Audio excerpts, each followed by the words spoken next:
السلام علیکم ګران شاګردان ولاجه وک چې روغ جوړ بس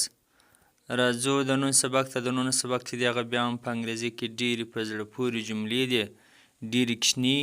حالانکه پر دوه ورځ به مشتمل یې خو ډېرې په زړه پورې ډېرې بنیادي داسې جملې دي چې موږ یې شپه او ورځ په خپلو خبرو کې استعمالوو راځئ دغه جملې زده کړو راسره ووایاست زه به یې درته وایم تاسو هم راسره وایاست یو به یې معناوې زده کوئ بل به یې تلفظ چې دا څنګه ویل کېږي راځئ د خیره walk behind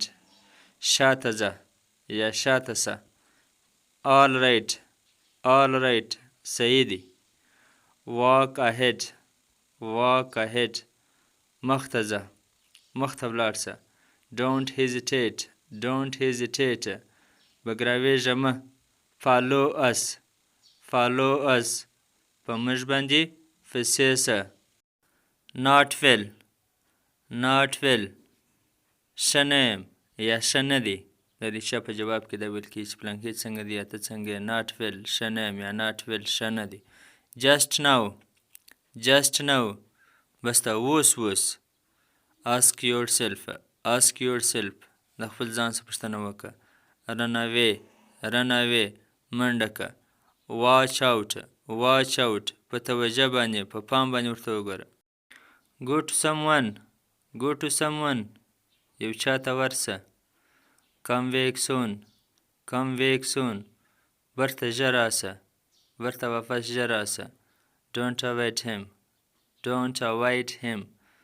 دی مه راګرځو دی مه منع کوه stand in line په لیکه کې په لاین کې ودرېږه stay a while لږ ګړی پاته سه لږ ګړی دلې سه don't talk خبرې مه کوئ یوه سړي ته مه رسي ډېرو ته not me زه نه یم پکښې زه نه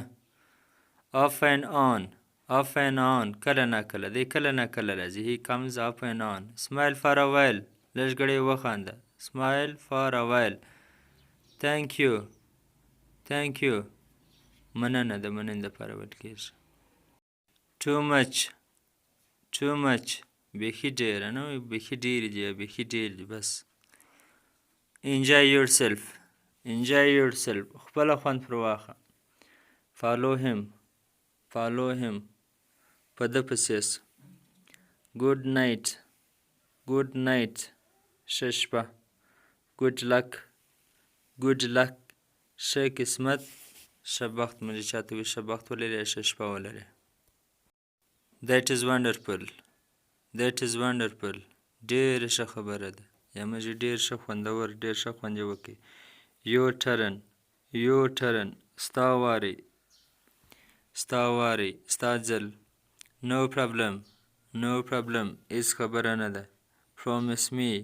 promise me زما سره قول وکړه وعده وکړه ژمنه وکړه finish it دا ختم که